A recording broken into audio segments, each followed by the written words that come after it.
Congresswoman Sheila Jackson-Lee.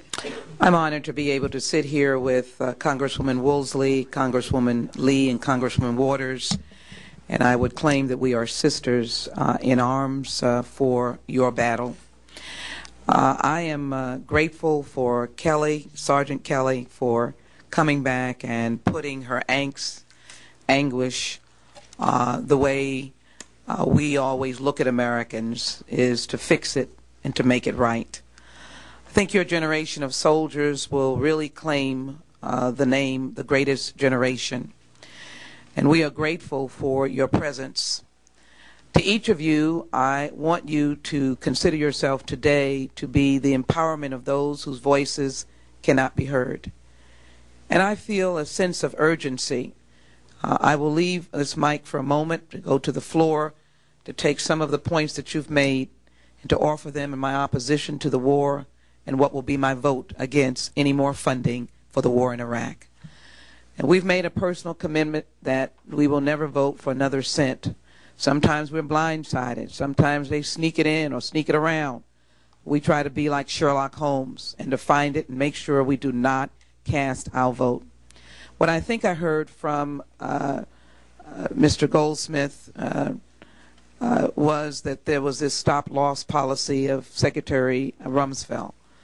And I think that what I've heard from my constituents, that a general discharge, in fact, I think we heard that yesterday about a general discharge, now blocks everyone from their education benefits.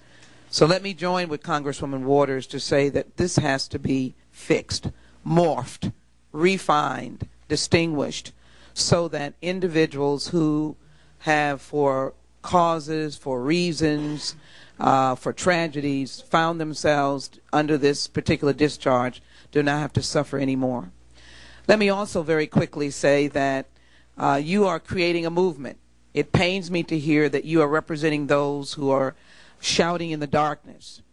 So maybe as we have had, and I know that you have gathered, but those hundreds of thousands need to hear our voice. Let us welcome them to Washington.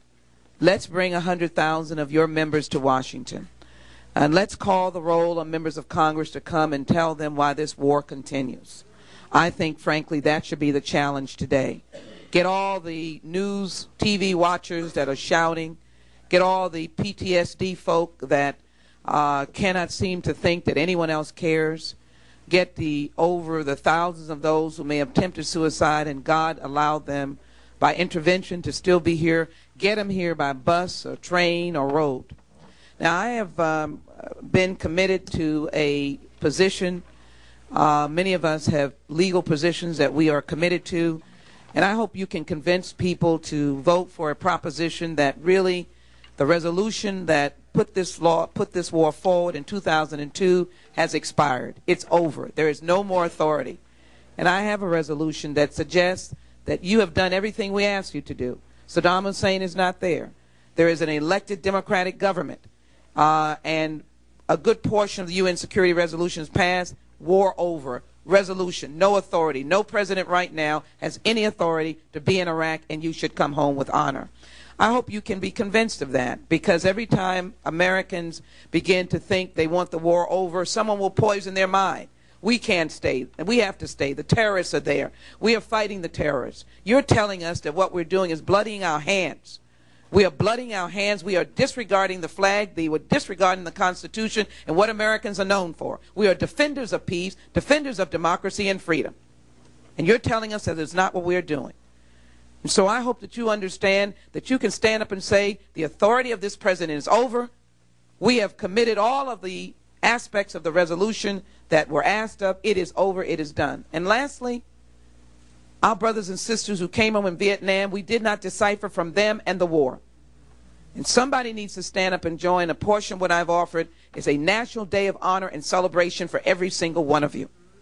And that we rise together, the pink ladies, the other ladies, Republicans and Democrats and independents, and celebrate a day of honor. That is what I go to the floor and argue for. It was offered in an amendment last night. But I do want to say to each and every one of you, we have listened to your story. You might say we don't have a question. That's because you are more than eloquent. And what we've done now is to commit to you that we will be your soldiers. And so come on up. Bring 100,000 of you. We'll make it work, and we will let the world see the brave and patriotic young men and women and others of older age that have cast their lot on behalf of this nation. We will never, never let you down. I yield back. Thank you.